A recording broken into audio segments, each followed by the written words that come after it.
शुरू करते हैं नेक्स्ट चैप्टर प्राइस एक्शन का। प्राइस एक्शन में आज हम सीखेंगे ट्रेंड के बारे में। ट्रेंड क्या होता है, कैसे आइडेंटिफाई करते हैं और कैसे उसे ट्रेड करते हैं, सारी चीज़ें सीखेंगे। पहले तो थोड़ा हम कैंडल्स के बारे में और बेसिक जान लेते हैं, एक छोटी सी इन्फॉर्मेशन। जैसे सपोज दैट ये कोई कैंडल है और ये उसका लो है और ये इसका हाई है, तो जो ये इसका लो होता है और हाई होता है वो इमीडिएट, एक सेकेंड,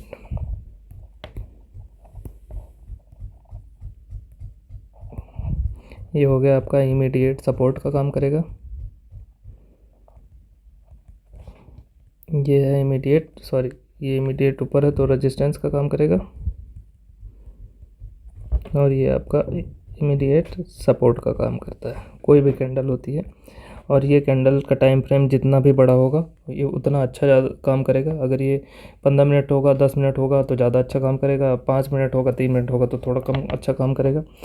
लेकिन जो है ये इमीडिएट सपोर्ट और रेजिस्टेंस होता है कोई भी कैंडल का, हाई और लो। ठीक, स्ट्रॉन्ग सपोर्ट और रेजिस्टेंस नहीं होता है, बट स्ट्रॉन्ग सपोर्ट रेजिस्टेंस नहीं है, स्ट्रॉन्ग सपोर्ट या रेजिस्टेंस नहीं है, लेकिन इमीडिएट है। कि अगर आपको कुछ समझ में नहीं आ रहा है कि रेजिस्टेंस क्या है, किधर है, दूर है या पास है, ये समझ में नहीं आ रहा है आपको क्या लगाना है, क्या करना है, तो आपका स्ट्रॉन्ग सपोर्ट और रेजिस्टेंस का काम ये करेगा। ठीक,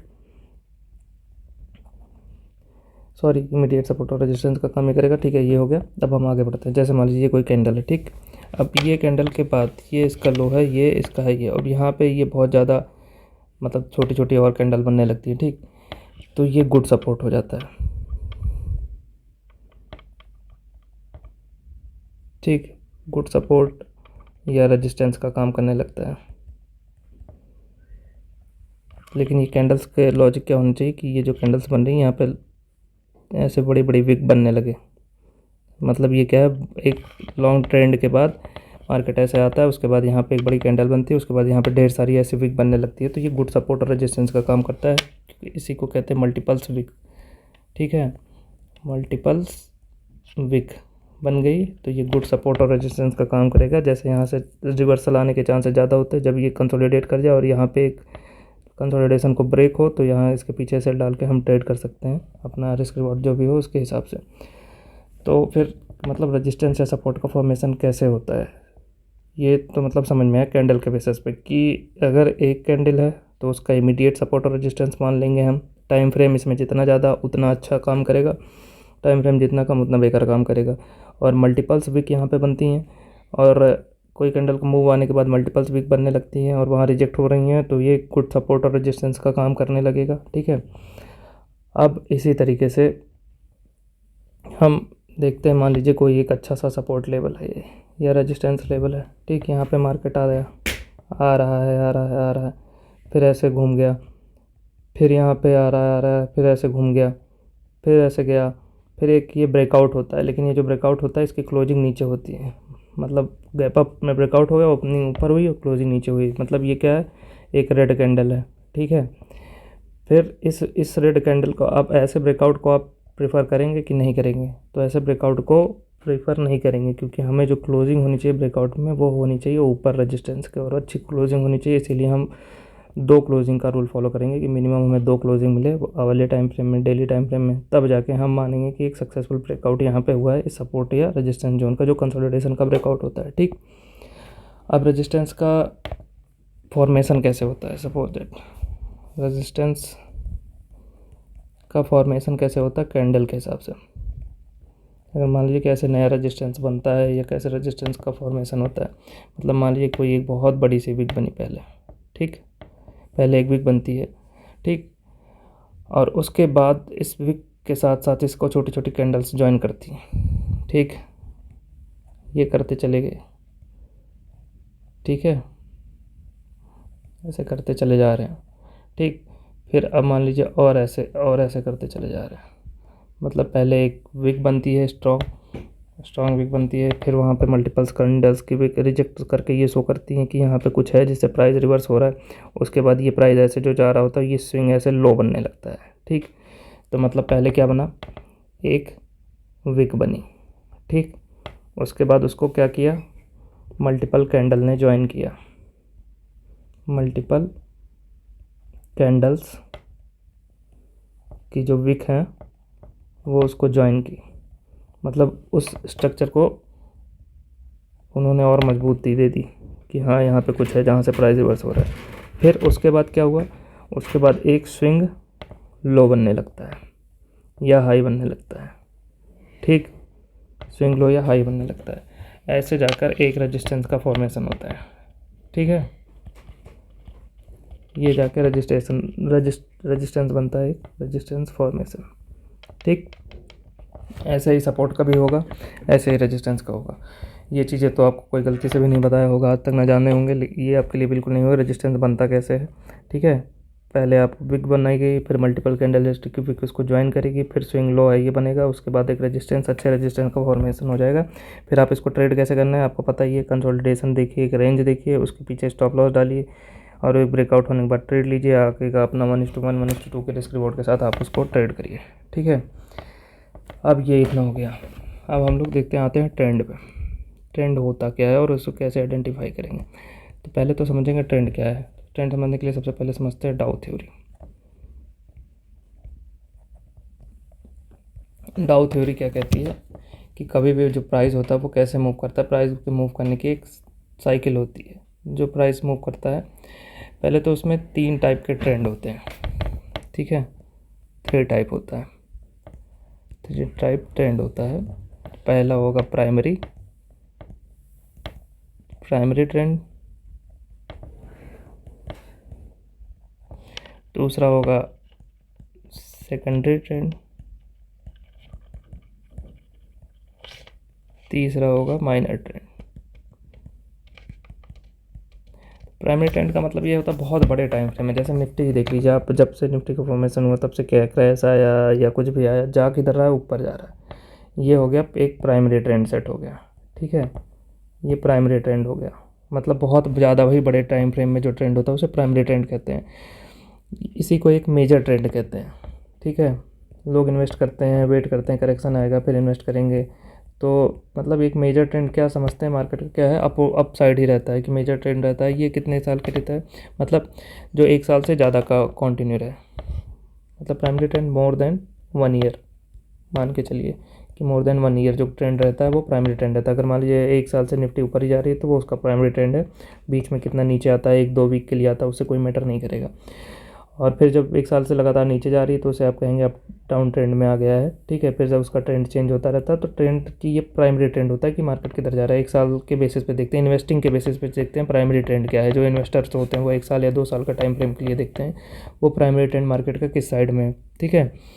अब उसके बाद जो है, उसके बाद सेकेंडरी ट्रेंड में क्या होता है, मतलब सेकेंडरी ट्रेंड का मतलब क्या है, जो ये प्राइमरी ट्रेंड है ना, इसमें जब भी करेक्शन आता है वो है इसका सेकेंडरी ट्रेंड, ठीक। तो इसमें ये मेजर ट्रेंड तो अप साइड ही है, लेकिन इसमें करेक्शन आ गया, ये नीचे की साइड, ये नीचे की साइड आया, ठीक है। ये नीचे की साइड आया, मतलब ये इम्पल्स हुआ एक, फिर एक पुल बैक आया, फिर एक इम्पल्स आया, फिर एक pull back, impulse pull back, ऐसे आता रहता है। तो ये जो पुल बैक होता है, ये ट्रेंड होता है सेकेंडरी ट्रेंड, ठीक है। मतलब मेजर ट्रेंड में जो करेक्शन होता है उसको हम लोग क्या कहते हैं, सेकेंडरी ट्रेंड कहते हैं, ठीक है। कि ये कई वीक्स तक हो सकता है, ठीक है, और ये कई मंथ तक भी हो सकता है, ठीक है। मतलब मान के चलें कि सपोज दैट एक लेते हैं 3 वीक से 3 वीक टू 3 मंथ तक जो ट्रेंड का डायरेक्शन होता है वो हो गया आपका सेकेंडरी ट्रेंड में आएगा, ठीक। फिर आता है माइनर ट्रेंड। क्या होता है, मतलब इसमें स्विंग ट्रेडिंग के लिए जो अपॉर्चुनिटीज़ होती हैं वो हम ग्रैब करते हैं कि हमें स्विंग ट्रेडिंग करना है तो हम कितने टाइम फ्रेम में करेंगे, सेकेंडरी ट्रेंड हमारा क्या है, उसके बेसिस पे हम करते हैं। मेजर ट्रेंड तो हो गया, प्राइमरी ट्रेंड हमारा ये मोर देन 1 ईयर इन्वेस्टिंग के लिए। अब ये सेकेंडरी ट्रेंड में होता है स्विंग ट्रेडिंग के लिए, 3 वीक से 3 मंथ में मार्केट की क्या डायरेक्शन है। तो प्राइमरी ट्रेंड में ही जो करेक्शन होता है या उसके इम्पल्स में हम साथ में चल दिए, या पुल बैक में ये नीचे के साइड शॉर्ट ट्रेड जनरेट कर दिए, फिर या तो जो भी है उसी को हम लोग कहते हैं सेकेंडरी ट्रेंड, ठीक। प्राइमरी ट्रेंड के अंदर होता है वो। अब लास्ट ट्रेंड क्या है, माइनर ट्रेंड। ये क्या होता है, इसी को और भी कहते हैं शॉर्ट स्विंग, मतलब जो जिसका टाइम पीरियड और छोटा होता है, ठीक है। मतलब ये कुछ घंटों से लेकर सेवरल हॉर्स कुछ घंटों से लेकर कुछ वीक तक हो सकता है। ठीक, मतलब ये जैसे 10 से 12 दिन का अगर किसी का ट्रेंड है तो, या जो भी है, तो ये हो गया माइनर ट्रेंड के अंदर। ठीक है, अब ट्रेंड के समझ लीजिए कितने टाइप के ट्रेंड होते हैं। जैसे सपोज दैट, अब मान लीजिए ये यहाँ से शुरुआत होती है कोई ट्रेंड की, ऐसे आया, फिर ऐसे गया, फिर ये, फिर ऐसे मूव कर रहा है ये, ठीक है, फिर ऐसे गया, फिर ऐसे। अब देखिए इसमें पहचानिए आप, इसका मेजर ट्रेंड क्या है, ये है। ठीक है, ये इसका मेजर ट्रेंड है। ठीक, जो प्राइमरी ट्रेंड कह सकते हैं। अब सेकेंडरी ट्रेंड क्या है, ये है, ये है, ये है, ठीक है, और ये है।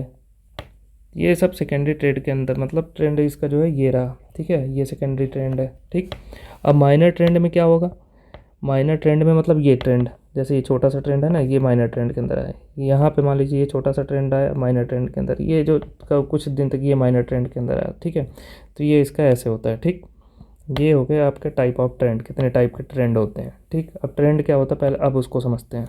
ट्रेंड होता कैसे है या कैसे पहचानेंगे, मतलब अब हमें समझ में आया, एक मार्केट में एक लॉन्गर टाइम फ्रेम में ट्रेंड होगा, फिर एक शॉर्टर होगा, एक उससे शॉर्टर होगा जो इंटरडे में हम यूज़ करते हैं। ठीक है, अब हम देखेंगे ट्रेंड क्या होगा। ठीक है, अब इसमें फेजेस क्या होती हैं। तो सबसे पहले होता है ट्रेंड में 3 फेजेस होती हैं, एक्यूमुलेशन फेज, डिस्ट्रीब्यूशन फेज, ठीक है, और फिर उसके बाद मतलब डिस्ट्रीब्यूशन, एक्यूमुलेशन, उसके बाद मार्कअप या मार्क डाउन जिसे कहते हैं। ठीक है, जैसे ये देखिए कोई स्टॉक है ऐसे रुका हुआ है, ये क्या है यहाँ पे, अब ये डिसाइडेड नहीं है ऊपर जाएगा या नीचे जाएगा, फिर ये इसके हाई को तोड़ देता है। ठीक, तो ये अब हमें दिखा रहा है कि ये क्या हो रहा था, एक्यूमुलेशन। ठीक है, एक्यूमुलेशन फेज थी। ठीक, फिर अब तोड़ के ब्रेकआउट आया, फिर जो है थोड़ी देर के लिए ये री एक्यूमुलेट होता है, फिर ये ऊपर जाता है, फिर वहाँ पे ये एक्यूमुलेशन होने लगता है। अब ये हमें समझ नहीं आ रहा है एक्यूमुलेशन है कि डिस्ट्रीब्यूशन है। ठीक, फिर अब मान लीजिए ये इसको तोड़ देता है नीचे की साइड। ठीक है, कभी कभी तो ऐसा भी होगा कि ये ऐसे जाएगा फिर ऐसे आएगा। ठीक है, ये तोड़ा, ठीक, फिर ये हुआ, फिर आया, मान लीजिए यहाँ पे आता है, फिर आया, फिर ऐसे एक्यूमुलेशन हुआ, फिर ये हुआ। ठीक है, ऐसे ही कोई स्टॉक की मूवमेंट आती है, मतलब ये एक्यूमुलेशन होता है, एक्यूमुलेशन के बाद री एक्यूमुलेशन होगा फिर से। ठीक है, फिर डिस्ट्रीब्यूशन होगा, यहाँ पे डिस्ट्रीब्यूशन हो रहा, डिस्ट्रीब्यूशन हो रहा तभी हमें पता चल रहा है कि ये मार्केट नीचे की साइड आ रहा है। ठीक है, ये रीडिस्ट्रीब्यूशन हुआ, फिर ये एक्यूमुलेशन हुआ, और इसी साइकिल में मार्केट अपने आप को कंटिन्यू करता रहता है, ऊपर जाता है नीचे आता है, ऊपर जाता है नीचे आता है, और ये है ऊपर जाने की फेज और ये नीचे आने की फेज। ठीक है, अब क्या क्या फेज समझे, एक्यूमुलेशन, डिस्ट्रीब्यूशन, और तो उसके बाद क्या था, मार्कअप या मार्क डाउन। एक्यूमुलेशन में यहाँ पे री एक्यूमुलेशन भी हो सकता है और यहाँ पे रीडिस्ट्रीब्यूशन भी हो सकता है। ठीक है, ये हो गया आपका 3 फेज होते हैं मार्केट में ये। ठीक है, इनको कैसे आइडेंटिफाई करना है वो भी अभी हम आगे डिस्कस करेंगे। ठीक है, अब हमें सिंपल सी बात है, देखिए कोई भी, ये है आपका मार्केट का ट्रेंड, ये ट्रेंड में ये सारी फेजेस होती हैं, एक्यूमुलेशन, री एक्यूमुलेशन, डिस्ट्रीब्यूशन और अब जैसे देखिए अब ट्रेंड क्या होता है, अब ट्रेंड हम कैसे पहचानेंगे। अब ट्रेंड में सिंपल सी बात है, ये आया, ये आया, ठीक, फिर ये क्या है आपका, ये है हमारा अप ट्रेंड। ठीक है, यहाँ पर क्या बना, हायर हाई, ये है हायर लो। ठीक, ये है हायर हाई, ये higher low, higher high, higher low, higher high, higher low. ठीक, अब फिर से बनता है। ठीक, ये मान लीजिए ये क्या है आपका अप ट्रेंड, मतलब अप ट्रेंड की पहचान क्या है, हायर हाई और हायर लो का कॉन्टीन्यूस फॉर्मेशन होता रहता है, वो अप ट्रेंड। जो पहली बार आपका ये हायर हाई नहीं बनता है, न्यू हायर हाई नहीं बनता है। ठीक है, तो ये आपका बन गया सेम हायर हाई। ठीक है, न्यू हायर हाई नहीं फॉर्म हुआ लेकिन हायर लो फॉर्म हुआ। ठीक है, हायर लो फॉर्म हुआ बट न्यू हायर हाई नहीं फॉर्म हुआ। तो यहाँ पे आपका इस ट्रेंड में फर्स्ट टाइम पे वीकनेस शो हो रही है। फर्स्ट वीकनेस इन ट्रेंड, मतलब ये आपको ये दिखा रहा है कि अब ट्रेंड एग्जॉस्ट हो गया, ट्रेंड में कुछ बचा नहीं है, ट्रेंड रिवर्स हो सकता है। ठीक है, तो यहाँ पे ये हो गया आपका फर्स्ट वीकनेस साइन, यही होता है कि नए हायर हाई का फॉर्मेशन नहीं होना, ये दिखाता है फर्स्ट वीकनेस साइन। ठीक है, अब नया लेकिन हायर लो तो बना, अब लेकिन जहाँ पे ये नया हायर लो भी नहीं बनता है। ठीक है, अब तो ये एकदम दिख गया कि अब ये फिर से चला गया है एक्यूमुलेशन से, या तो री एक्यूमुलेशन फेज होकर फिर से ब्रेकआउट होकर ट्रेंड कंटिन्यू करेगा, या तो डिस्ट्रीब्यूशन आके फिर से जो है नीचे की तरफ साइड ट्रेंड, इसका ट्रेंड रिवर्सल हो गया। ठीक है, अब ये बन गया नया हायर हाई तो नहीं बना, अब उससे लोअर हाई बन गया। ठीक है, लोअर हाई बन गया। अब लोअर हाई के बाद इस बार ये टूट गया, नया लोअर लो बन गया। ठीक, तो यहाँ पे ये क्या हो गया, ये क्या शो कर रहा है, और लोअर लो बन के फिर से नया है, ये शो कर रहा है ट्रेंड चेंज। ये हो गया आपका ट्रेंड रिवर्सल या ट्रेंड चेंज हो गया आपका, इसे कहते हैं रिवर्सल। ठीक है, ट्रेंड रिवर्स हो गया। अब हो गया डाउन ट्रेंड में भी सेम यही चीज़ होगा। डाउन ट्रेंड में क्या होगा, लोअर लो लोअर हाई। ठीक है, ये ठीक है, लोअर हाई लोअर लो लोअर हाई लोअर लो लोअर हाई लोअर लो। फिर यहाँ पे भी जब पहली बार नया लोअर लो नहीं बनता है तो यहाँ पे फर्स्ट साइन ऑफ वीकनेस दिखाई देती है। ठीक है, जिससे क्या होता है, मतलब इससे हमें ये पता चल जाता है कि यहाँ पे ट्रेंड हमारा चेंज होने वाला है, जिसकी वजह से अब हमें मतलब अपोजिट साइड में या हमें एग्जिट कर लेना चाहिए शॉर्ट ट्रेड से, या नया लॉन्ग ट्रेड यहाँ पे जनरेट करना चाहिए। अब देखिए, एक टर्म सुना होगा आपने डाइवर्जेंस, तो डाइवर्जेंस भी कुछ नहीं होता है, डाइवर्जेंस ये होता है RSI में पढ़ा होगा या कहीं भी, जैसे मान लीजिए कोई अप ट्रेंड जा रहा है। ठीक है, तो अप ट्रेंड के बाद यहाँ पे मार्केट कंसोलिडेट किया। ठीक, उसके बाद फिर ये कंसोलिडेशन में चला गया, नया अप नहीं बना, लेकिन फिर ये ऐसा लगा कि इसने तोड़ दिया और फिर ये ऐसे नीचे आ जाता है। तो ये आपका यही है डाइवर्जेंस। यहाँ पे क्या बना, नया हायर हाई तो बना। ठीक है, ये रहा हायर हाई तो नया बना, लेकिन यहाँ पे हाई लो नया चेंज हो गया। ठीक है, ये रहा, इतना बड़ा बन गया, छोड़िए इसको छोटा करते हैं थोड़ा, ये देखिए, और हायर लो से नया लोअर लो बन गया, ये है डाइवर्जेंस। ठीक, इसी को डाइवर्जेंस कहते हैं। इसी को ऐसे भी देख सकते हैं, मान लीजिए डाउन ट्रेंड है कोई। ठीक, फिर यहाँ मार्केट चला गया। ठीक, फिर लगा किसने तोड़ दिया, लेकिन नया हाई बना दिया। ठीक है, नए लोअर लो के साथ नया ये हाई मार दिया। ठीक है, यहाँ पे ये बन गया, इसी को कोई W पैटर्न बोलता है या कुछ पैटर्न बोलता है, या कोई से RSI डाइवर्जेंस में देखते हैं। तो ये आपका हो गया डाइवर्जेंस। तो मतलब सब मिला के अब यहाँ पे हमने क्या सीखा कि ट्रेंड क्या होता है। पहली बात तो हम ये देखें कि इमीडिएट रेजिस्टेंस और इमीडिएट सपोर्ट कैसे होते हैं। ठीक है, उसके बाद यहाँ पे सपोर्ट का फॉर्मेशन कैसे होता है या रेजिस्टेंस का फॉर्मेशन कैसे होता है।